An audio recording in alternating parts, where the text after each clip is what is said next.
quels sont les paramètres de stimulation électrique dans la stimulation médulaire? Vous le savez, l'électrode de stimulation médulaire est destinée à brouiller le message douloureux selon la théorie du portillon dont on a déjà parlé.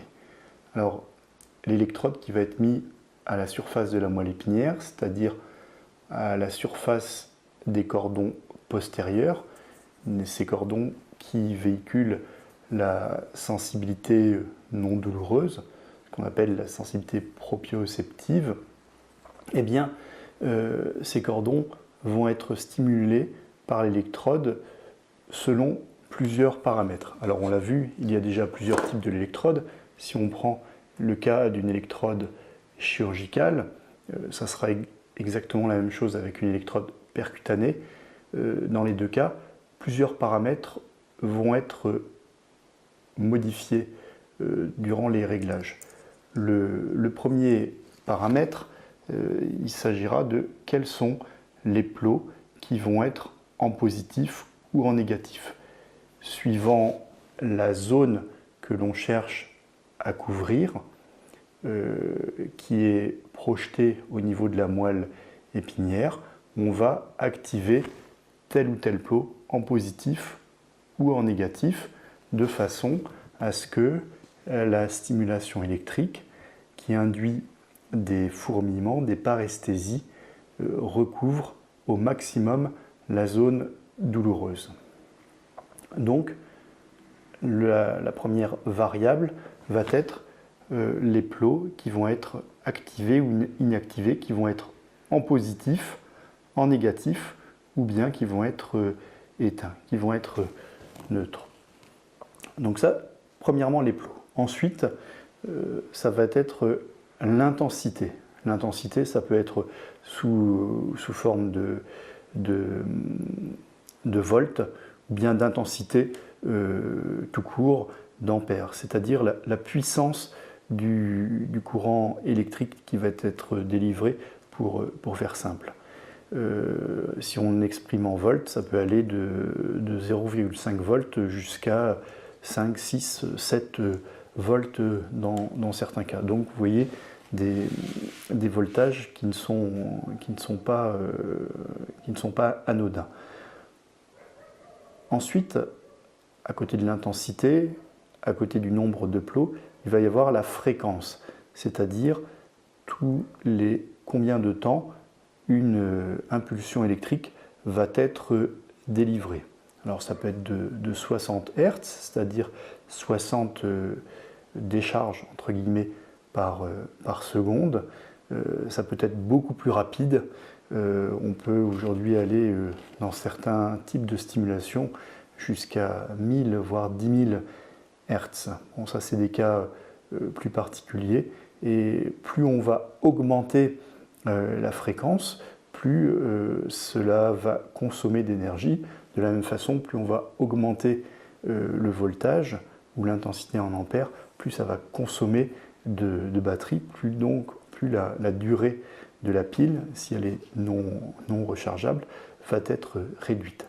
Donc on a parlé des plots, on a parlé de l'intensité, on a parlé de la fréquence, et puis il y a également la durée d'impulsion de cette mini décharge électrique qui, par exemple, à 60 Hz, va être au rythme de 60 par seconde.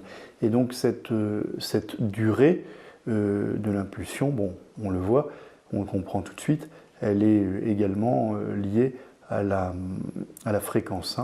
Donc on va pouvoir jouer donc sur tous ces paramètres, la durée d'impulsion, la fréquence, en général la durée d'impulsion c'est quelques microsecondes, la durée d'impulsion, la fréquence, l'intensité et les plots. Tous ces paramètres vont être réglés avec, bon, si je prends une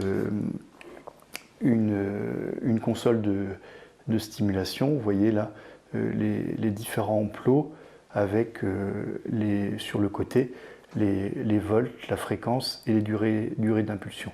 Ça, c'est ce que le médecin ou le technicien va avoir accès.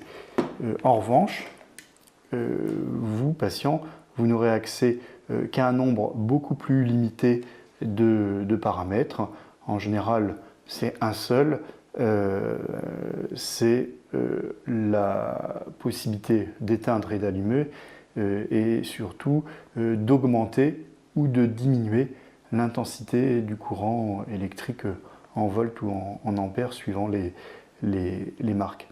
Donc ce nombre plus limité de paramètres qui vont pouvoir être modifiés est lié au fait que ça devient extrêmement complexe à un moment donné de jouer avec tous ces paramètres qui peuvent, on l'a vu, interférer les uns avec les autres. Donc cette télécommande que vous allez avoir va surtout vous permettre, suivant les changements de position, d'augmenter ou bien de diminuer.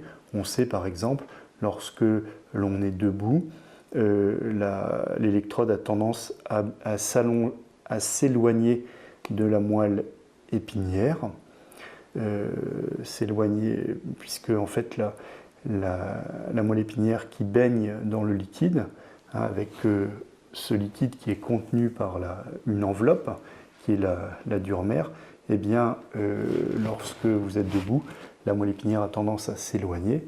En revanche, lorsque vous vous allongez, la moelle épinière aura tendance à s'affaisser, à redescendre dans le liquide, et donc la moelle épinière sera beaucoup plus proche de la dure-mère et de ce que fait beaucoup plus proche de l'électrode. Et comme elle sera beaucoup plus proche de l'électrode, l'intensité perçue, les paresthésies seront beaucoup plus importantes, elles pourront même être désagréables, et donc là, dans ce cas-là, vous aurez besoin du boîtier de votre télécommande pour diminuer l'intensité du courant électrique de façon à ce que ce soit supportable, que vos douleurs soient couvertes, mais en même temps que vous puissiez, que vous ne soyez pas indisposé par cette stimulation.